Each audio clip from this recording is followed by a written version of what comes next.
तर मी तुला हॉटेल व नंतर आता इथे लव्ह गार्डन मध्ये कशाला आणले असते? तुझा अभ्यासात नाहीतर खेळात नंबर येत असतो. कधी कधी तू प्रेमला पण हरवून आपले सामर्थ्य गाजवलेले आहे. मला माहित आहे ना. स्वातीचे संपूर्ण ऐकल्यावर इंद्र विचारात पडतो व मनातच म्हणतो, अरे हिला तर माझी आवड निवड पण माहित आहे. अरे वा. स्वाती म्हणते, इंद्रा तू गरीब आहे, त्याच्याशी मला काहीच घेणं देणं नाही. आज तू माझा हात धरशील पण उद्या सोडून देशील. असे तू करू नकोस. मला वचन दे की आज तू मला प्रपोज करतोय पण मरोपर्यंत माझ्या बरोबर राहशील. इंद्राला स्वातीचे बोलणे पटले व त्याने स्वातीचा हात धरून तिला प्रेमाचा प्रस्ताव व वचन दिले की मी कधीच तुझा विश्वासघात करणार नाही. इंद्र इतके सांगून स्वातीला घट्ट मिठी मारत म्हणतो, आय लव्ह यू यार. मला तर तू घाबरवूनच दिले होते. यावर स्वाती मनात हसते व इंद्राला अजून घट्ट मिठी मारून म्हणते, आय लव्ह यू इंद्रा. आजपासून तुझ्याशिवाय मी कोणालाच पाहणार नाही आणि तूच माझ्या भविष्यात राजा म्हणून येशील आणि मी तुझी राणी. इकडे कॉलेज सुटून अर्धा तास होऊन जातो. तिघ मैत्रिणी स्वातीला कॉलेजमध्ये शोधून शोधून थकतात. शेवटी सर्व घरी जाण्यास निघतात. पण गाडीवर चक्क स्वाती व इंद्राला पाहून पूजा म्हणते, अरे वा, जोडी जमली वाटतं. चला आता, काही टेन्शन नाही बुवा.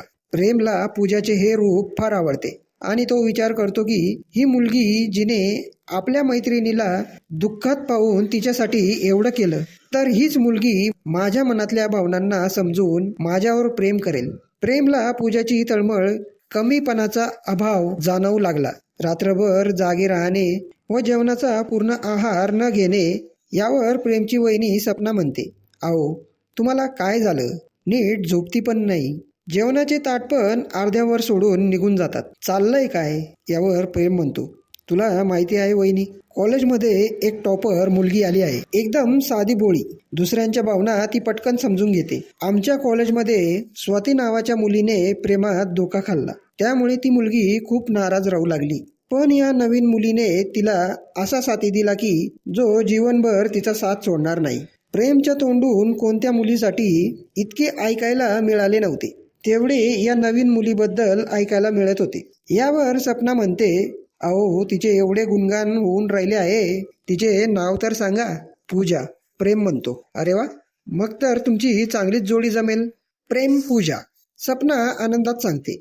यावर प्रेम म्हणतो, पण वहिनी पहिले तिला माझ्या मनातले दुःख ओळखावे लागेल. नाहीतर मैत्रिणीचे तर दुःख दिसत होते पण माझे दिसत नाही. पूजाने माझे दुःख ओळखले तर जगाची कोणतीच शक्ती तिला माझ्यापासून दूर करू शकणार नाही. तेव्हा वहिनी म्हणते, अहो मुलींची परीक्षा घेणं योग्य नाही. तुम्ही तिच्याबरोबर प्रेमाचे नाटक करशाल आणि नंतर समजले की या मुलीला चांगल्या प्रकारे भावना ओळखता येत नाही, तेव्हा तुम्ही तिला सोडून देशाल आणि तिने आपल्या जीवाचे काही कमी जास्त केले तर? अगं वहिनी, मी लगेच तिच्यावर प्रेम थोडी करेल. मी तिला फक्त फ्रेंड बनवेल. मग आम्ही एकमेकांबरोबर फिरू, पण फक्त एका मित्रमैत्रिणीच्या नात्याने. आणि तुला माहित आहे वहिनी, माझ्या फोनवर तर कित्येक मुली प्रेमाचा मेसेज करतात, पण मी एकीला पण होकार देतो का? पूजाच्या जवळ कसे जायचे यावर प्रेम योजना करू लागला.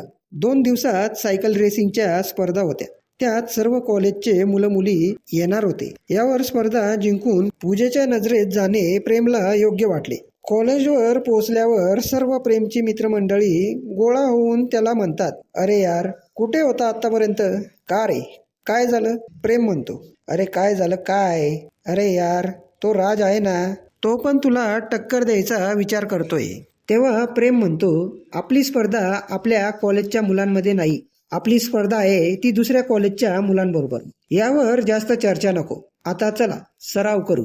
प्रेमला सरावाच्या वेळेस खूप मुलं मुली त्याचा उत्साह वाढवण्यासाठी येत होते. त्यात पूजा पण असायची.